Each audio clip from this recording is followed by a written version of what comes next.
Chapter 6.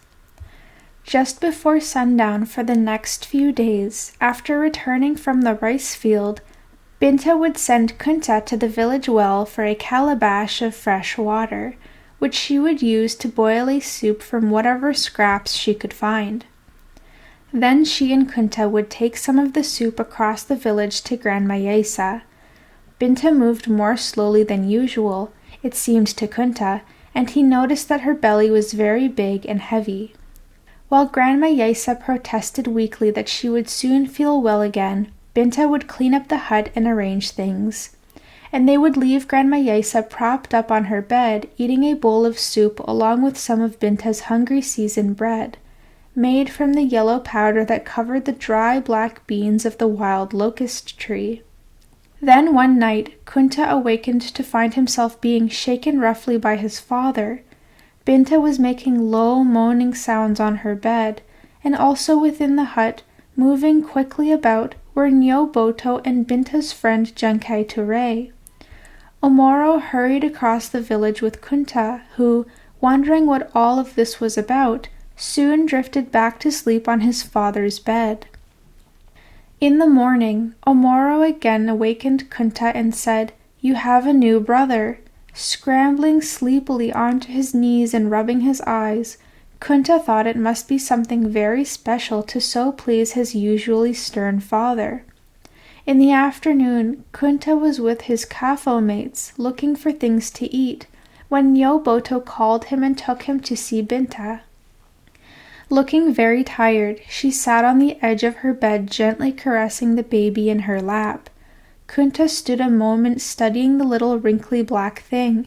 Then he looked at the two women smiling at it, and he noticed that the familiar bigness of Binta's stomach was suddenly gone. Going back outside without a word, Kunta stood for a long moment and then, instead of rejoining his friends, went off to sit by himself behind his father's hut and think about what he had seen. Kunta continued sleeping in Omoro's hut for the next 7 nights, not that anyone seemed to notice or care, in their concern for the new baby. He was beginning to think that his mother didn't want him anymore, or his father either, until, on the evening of the 8th day, Omoro called him before his mother's hut, along with everyone else in Jafur who was physically able, to hear the new baby given his chosen name, which was Lamin. That night Kunta slept peacefully and well, back in his own bed beside his mother and his new brother.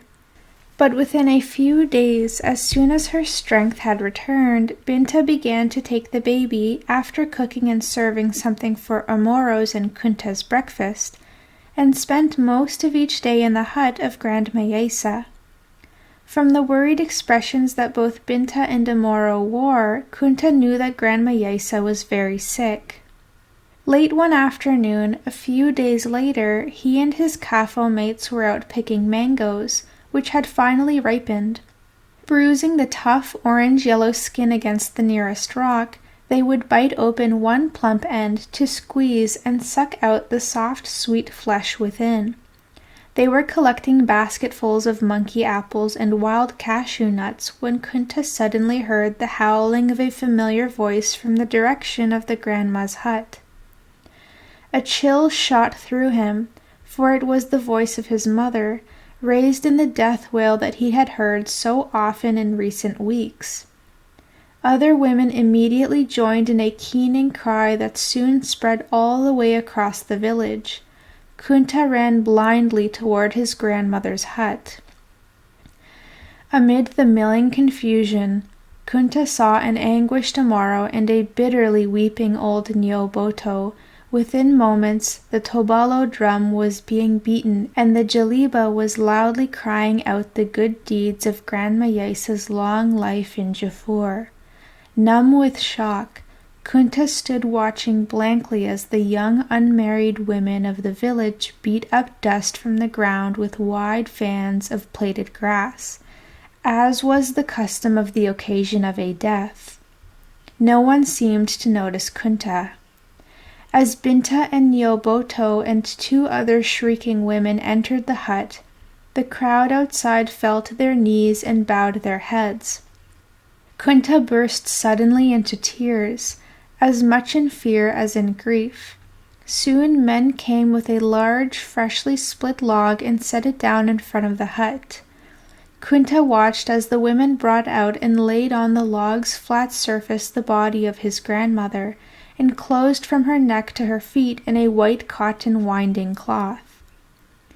Through his tears, Kunta saw the mourners walk 7 circles around Yesa, praying and chanting as the Alimama wailed that she was journeying to spend eternity with Allah and her ancestors.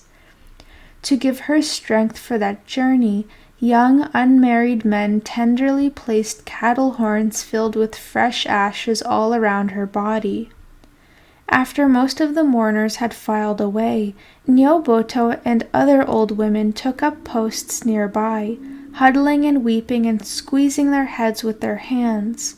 Soon, young women brought the biggest ciboa leaves that could be found to protect the old women's heads from rain through their vigil. And as the old women sat, the village drums talked about Grandma Yesa far into the night. In the misty morning, according to the custom of the forefathers, only the men of Jafur, those who were able to walk, joined the procession to the burying place, not far past the village, where otherwise none would go, out of the Mandinka's fearful respect for the spirits of their ancestors. Behind the men who bore Grandma Yesa on the log came Amoro, carrying the infant Lamin, and holding the hand of little Kunta, who was too frightened to cry. And behind them came the other men of the village. The stiff, white-wrapped body was lowered into the freshly dug hole, and over her went a thick woven cane mat. Next were the thorn bushes, to keep out the digging hyenas, and the rest of the hole was packed tight with stones in a mound of fresh earth. Afterward, for many days, Kunta hardly ate or slept, and he would not go anywhere with his Kafo mates. So grieved was he that Amoro, one evening, took him to his own hut, and there beside his bed, speaking to his son more softly and gently than he ever had before, told him something that helped to ease his grief. He said that 3 groups of people lived in every village. First were those you could see, walking around, eating, sleeping, and working. Second were the ancestors, whom Grandma Yesa had now joined. And the third people, who are they? Asked Kunta. The third people, said Amoro, are those waiting to be born.